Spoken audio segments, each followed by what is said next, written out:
back to work, back to play.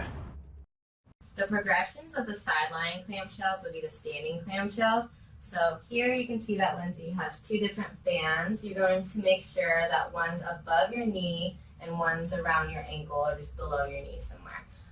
You want the top band to be heavier than the bottom band, and then you want to stand wider than shoulder width apart, and then you're going to bend back, do a squat. Ideally, your knees will be over your ankle, and you'll be 90 degrees in this angle. And then from here, you're going to have your chest up, abs in, butt back. If you're feeling like you're falling backwards, you're doing it right.